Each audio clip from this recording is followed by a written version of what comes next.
Can you believe the bottom of my button broke off? The bottom of my jump button, my original Nintendo button, just broke off. Well, put that on the order list for Mike's Arcade, I guess, right? Wait.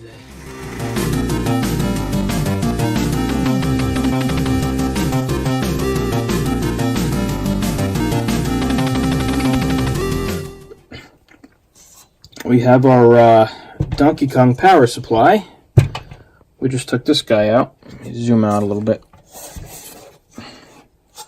See him here. So we're going to rebuild this. We have a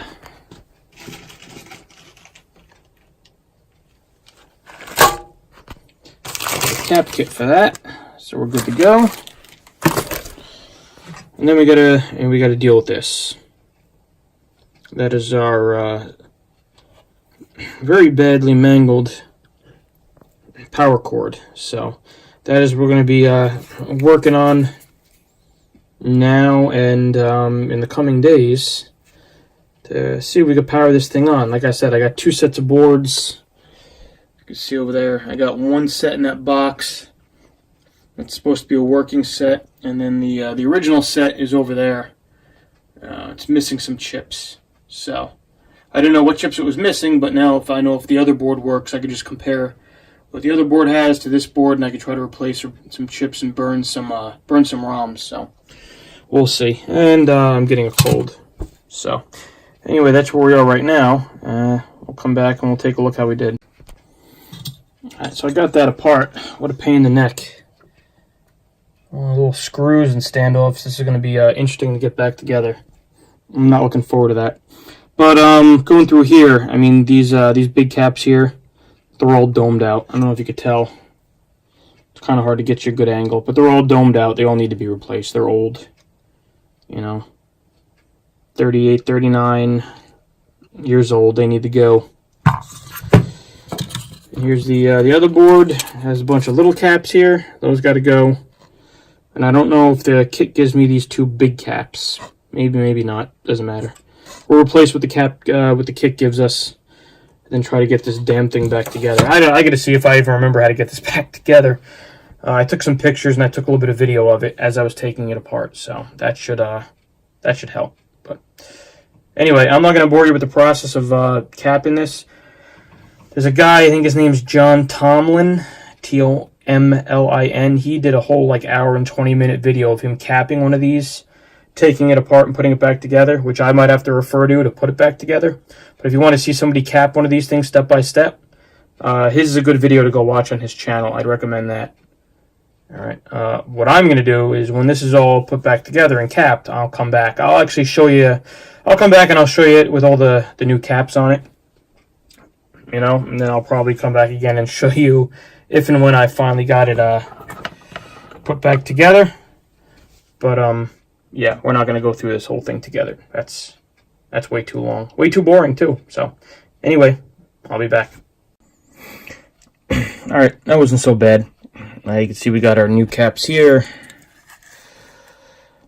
All in there. Nice and neat. And our 2, what I'm guessing are filter caps here. Snap caps. Got those in. I just got to clean a little bit of the flux off the board, but other than that, not too bad. I think the worst part of this power supply is going to be getting it back together, because obviously the soldering isn't bad. I've done a lot worse. Check that fuse over here too before I put this whole damn thing together. That it looks like a 4 amp, I guess, 4 amp fuse. Fast blow looks like. So, I guess the worst part about this thing is putting it together, like I said. Trying to get all those little screws, and the metal's got a springiness to it, the metal case, so that's going to be fun. I think taking it apart was a pain in the neck. Putting it back together is probably going to be even more of a pain in the neck, but we'll see. But on the day of the board, one of the reasons I'm doing this is the next day, when I took that other video of me showing you the original power supply boards, because I'm afraid that if I wait too long to do this, then I'm going to forget. So I'd rather cap this today, put it back together today, Not that I'm trying to rush it, but just because I don't want to forget how everything goes back together. Well, I want to do it while it's fresh in my mind. So, all right, I'm going to get to the other board, and I'll be back. All right, board 2 is capped with our new caps. Just a note, where is he? Right here. That capacitor right there that says C2, that's a misprint. That's actually C20 something. I think it might even be C21. I'm not sure. But in any event, that's supposed to be a 10 UF 50 volt cap if you're doing this yourself. So, I think it's supposed to be C21. They just didn't put it on there. Or it rubbed off, but I don't know. I don't see it. But it starts at C6, these boards. So, there's no C2. I'm pretty sure it's supposed to be C21. But at any rate, it's done. Now I'm going to try to put this thing together. And that's where the real challenge is going to lie. So, wish me luck. Okay, there she is.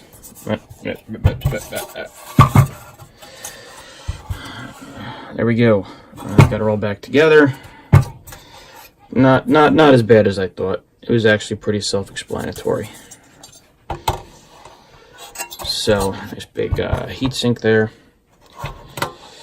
So we're going to take this, we're going to stick this back in the cabinet. And then we need to do something about that. I have some strain relief bushings. It'd be nice if I had the right size. Get some focus, right? It'd be nice if I had the right size. I can get this one out, put a new one in, and I'm just going to reuse this Molex connector. I'll pop out the pins with an extraction tool, and yeah.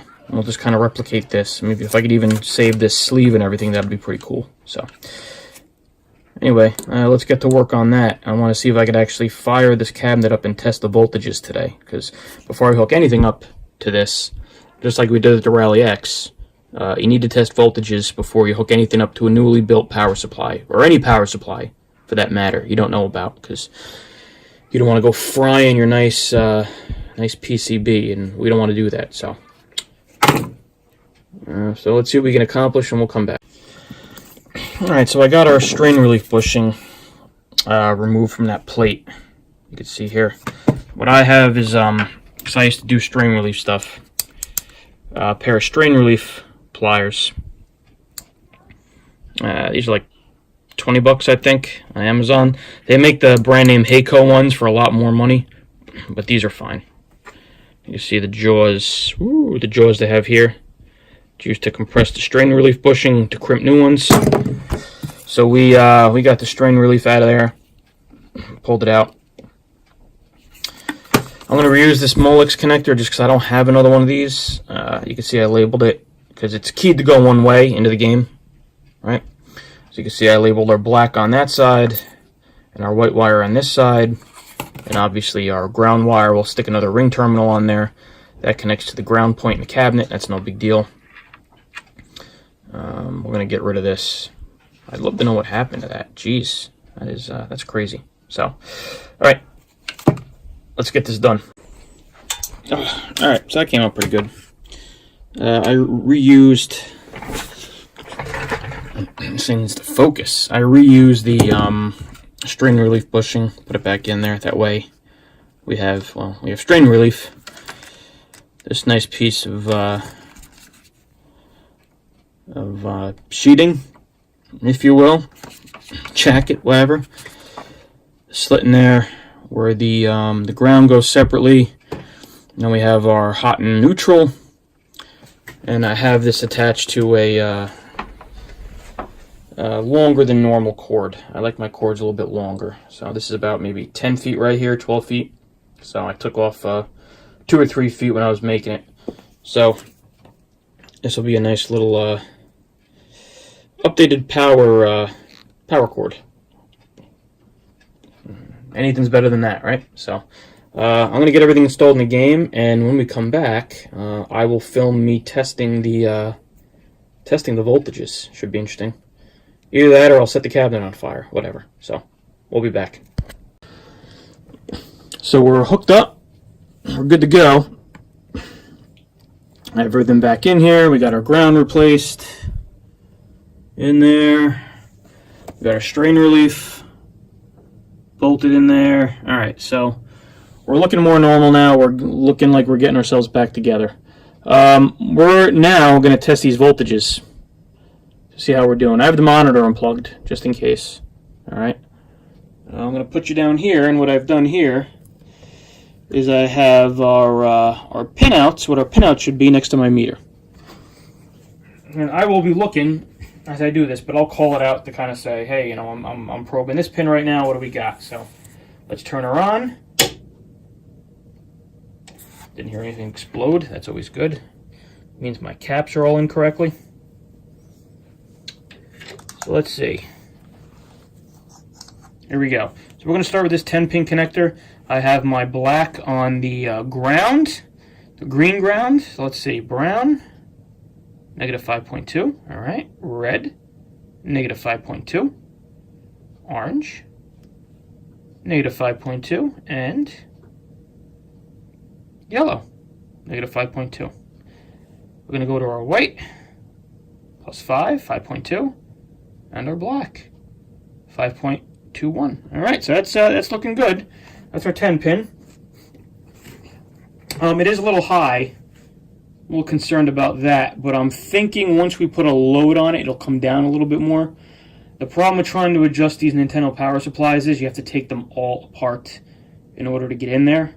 So, you know, 5.2 is kind of on the higher end of where we want to be.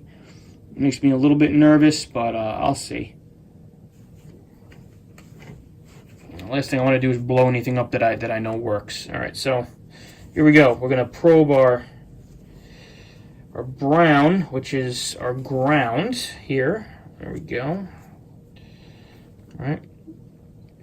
Our yellow is 12 volts. Good. Our green, 12 volts. Good. Our blue is 5 volts. Good. Our purple is 5 volts. Our gray is negative 5. And this next one should be 24 as our white. 23, good enough. Good. 7-pin connector to sound. Now you see I have a note here. All right. In the pinouts it says that the brown and the red should be 16 volts. Apparently the brown and the red aren't connected to anything. And I noticed that when I was putting my power supply back together, that those pins for those connectors, they don't go anywhere. They're just kind of floating into nowhere. They're not connected to anything. So I guess at some point, these power supplies were made to produce 16 volts to send it somewhere. Not on this one. Not on Donkey Kong, not on Mario Brothers, not on a couple things or a bunch of things. So that's why I put my own little note here. Only in very few games, usually no reading here, in case I break this out for another game a year or two or years later and I've forgotten, so I don't freak myself out thinking I screwed something up. All right. So that's why I have that like that. So our orange is our ground. We're not going to worry about brown. You see brown here, right? Like we said, there's nothing there. That's not connected to anything. So our green is our 12 volts. Next is blue. Should be our 5. And our purple should be negative 5. All right. And what I'm going to do here, too, is I'm going to probe the 100-volt plug for the monitor to see how we're doing there. This is going to be AC, however. And I'll have a good connection. That's not good. Let's try it this way. I think I have it backwards. There we go. I just didn't put it in enough. So 109. So looks good. Like I said, I'm a little worried about the that high 5 volts. I'm going to kind of look into that and see if that's safe, quote unquote. I think it's a little high. I don't like seeing it that high, and I can't imagine it's going to get 0.2 of a volt drop when we plug the board in. I mean, if I have to crack that thing open and adjust it again, I guess I'm going to have to do what I'm going to have to do. Unfortunately, what I probably should have done was I probably should have rigged this up and left it open somehow.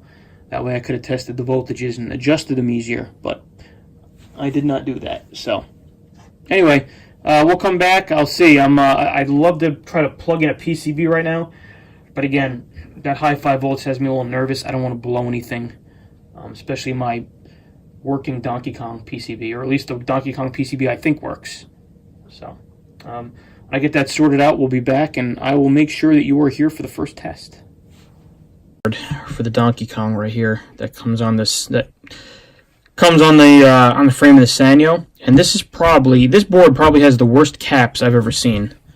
As an example here, this is the cap from where is that? C377. And you could just see this thing is leaked and corroded to no end. What a piece of crap. And this isn't the only cap that's been like this. More than half the caps, there's only about, what, 6 or 7, 8 caps on there. Most of the caps that I've taken off have been just like this. Look at that. That is one of the worst caps I've ever seen. So, just wanted to check in and show you. I'm pretty sure these are original. They're Sanyo caps on a Sanyo monitor. So, yeah. These were way overdue to be changed. And I haven't tried to power this thing up yet. But pretty sure that if I did, it would at the very least have no sound. So, yeah. There you go. We're a little ways after where I left you. One of the reasons for that is I just pulled a few doubles at work last week, and didn't have a chance to really work on anything. This weekend I had a little bit of time, came back, and I'm gonna be honest with you, I don't even remember where we left off. I think we left off with testing the voltages. If you remember that, our voltages were a little high. They were like 5.2. What I had to do was I had to take this apart, go back in there, and dial the voltages down a little bit. What I'm reading now is 4.97, which I think is okay. Maybe not, and I'll show you why in a minute. I put the board in, hooked everything up. We recapped. Oh, that's right. No, I can't even keep. I'm so tired right now. I can't even keep track of what I did before. I know I showed you the chassis, right? The 20EZ and the audio board and everything like that, right? So I took that, I put that back in the tube. We adjusted our B+. Now, when we first tried to adjust our B+ voltage, which is, you have to do that around the back. Well, you have to, the test lug is around the back. Wasn't doing anything, it wasn't working. Alright, I had like 134, 135. I followed the directions on the 20EZ flowchart, the ones that Buffett gives you, or Buffett Buffet, Arcade Buffet, whatever. And still at like 130 something. I read a post, and I think it was actually by Buffett. Let's say Buffett, whatever. That said, hey, did you check your horizontal hold pot? So if it's dirty, it can mess with your B+. And I said, okay. I went over here, I messed with this, boom. My B+ was down to like 90 something. I brought it up to 108, and I had a monitor. I had to do, it's not great. This monitor's seen better days, I'm figuring out. But I tweaked it a little bit, and I finally got to this point. We used the test pattern generator. We inverted the colors, obviously, with the test pattern generator. We played with the 3 different brightnesses, the brightness, the sub-brightness, and the normal brightness, which is down here. Focus. So there we go. Got all that, and we got a decent picture. Then, this is the board that I bought is working. Well, it's not really working. Got this, plugged it in, and I was able to get it to the point where it would start up, and there was no moving sprites.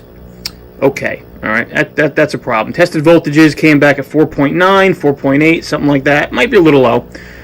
Took it apart, reseated the ROMs. While I was working on the video board, I found, I think it was an LS274, an LS270, little TTL chip. Somebody had replaced it, and somehow it popped out of its socket, and one of the legs was bent. So I don't know what someone is doing in there. But straighten out the legs, I put it back in, and now, let me turn this off and on for you. Now we're at this point.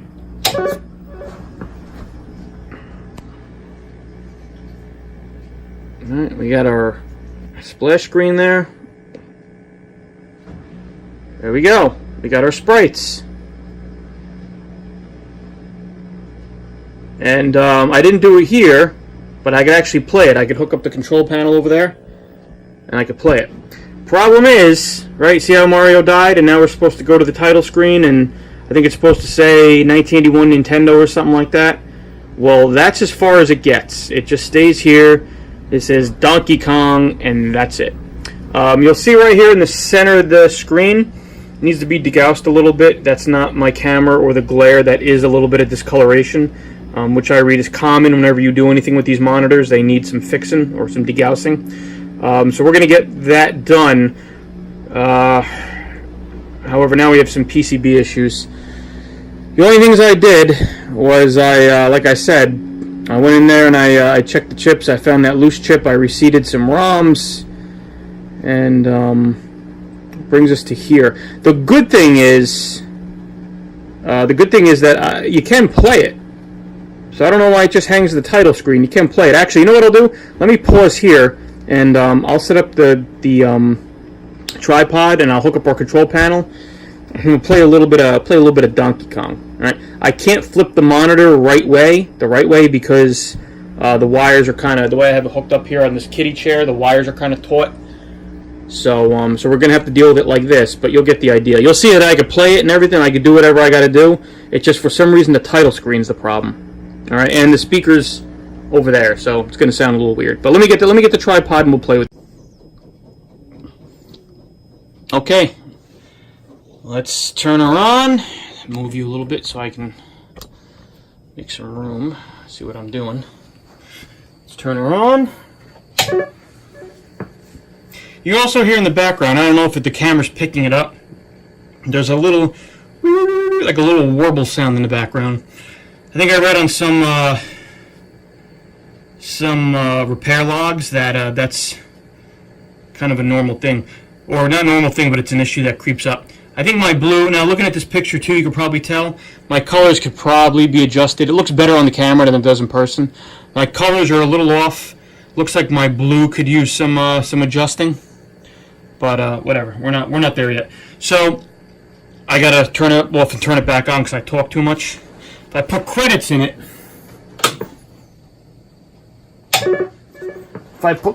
it, it'll hang out and it won't.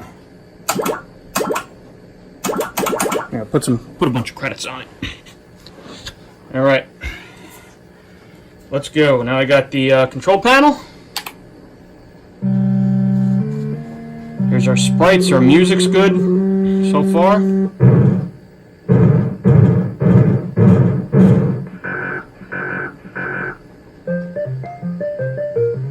So I don't know if you could hear the music, but I'm playing this sideways and it's very strange. Not to mention I'm not a good Donkey Kong player.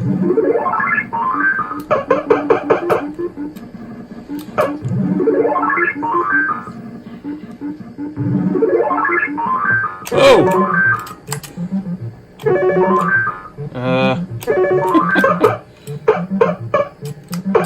Nope, come on.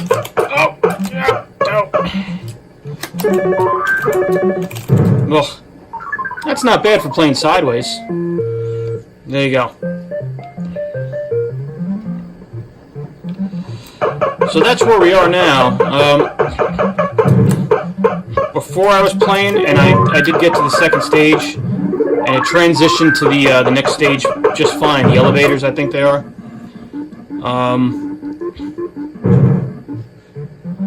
So, oh, that little fire! Oh God, yeah, I'm a great Donkey Kong player. But anyway, you get the idea. I mean, it's working. What I want to see is when I'm done with this, done with these lives, if it lets me continue, meaning start another game. Oh.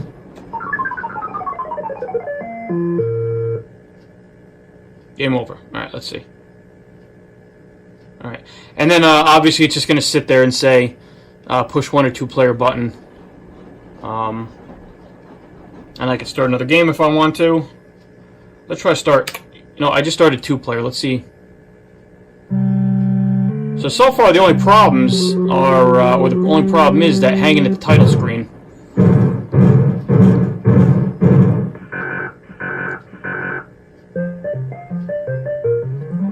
So, and I think that speaker sounds a little, suspect.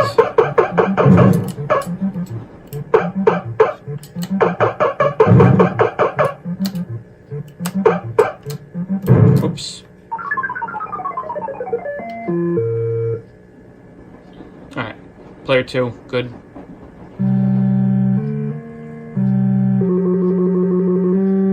I'm interested to see if you guys could actually hear the sounds.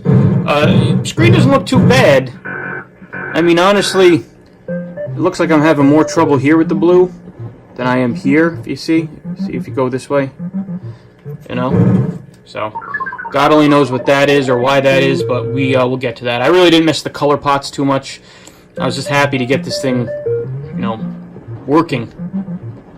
So, alright, well, that's it for now. I mean, quite frankly, what I'll do is I'm gonna research some stuff on the internet. Clav Mike's Arcade has a good compendium of Donkey Kong repair logs. We'll see if I come up with anything simple, because I'm not a board repair guy. And if I find something simple, I'll try it and I'll get back to you. If not, worst that happens is we have to send this board out for repair. The other thing I'm thinking of is the board set that came with this game was missing some ROMs and the CPU on the SOU board, the soundboard. So I'm thinking maybe what I'll do too is I'll program some ROMs. I don't want to start switching ROMs out, put them in another board. That's just asking for trouble. I have the ROMs already. I just got to program 2 new ROMs for that soundboard, and I have Z80s. I'll just stick a Z80 in there, and I'll see if I can get the original board set to work as well. I mean, maybe I'll be surprised. Maybe with the addition of those chips, that original board set will work out just fine. And then the old board set, or the original board set, will be my working board set, and this board set here will be my my board set I send in for repair. So do me a favor too, you know, if you want to actually see me fix this stuff and go through this stuff and tinker, and I got a tripod, I don't mind doing it. I don't mind showing you the mistakes I make. So if you want to see me do that, why don't you, one of the 3 or 4 people who watched my videos, why don't you leave a comment? Say, hey, you know what? I'd like to actually watch you do more stuff. I have no problem posting long videos. I just don't know if people want to see them. I like doing quick ones just so you can kind of get in, see what I'm doing, and then get out and move on. But if you want me to do longer ones, drop me a line. With that said, when we come back, I guess I could actually stick this monitor in the cabinet and start putting the cabinet back together, quite frankly. So we'll see. When we come back, we'll see where we are. We'll either have the monitor still out, or we'll have the monitor in, and we'll still be messing with board issues. So, as always, thanks for watching, and we'll see you next time. We'll see you soon. I'll try not to go so long without another video.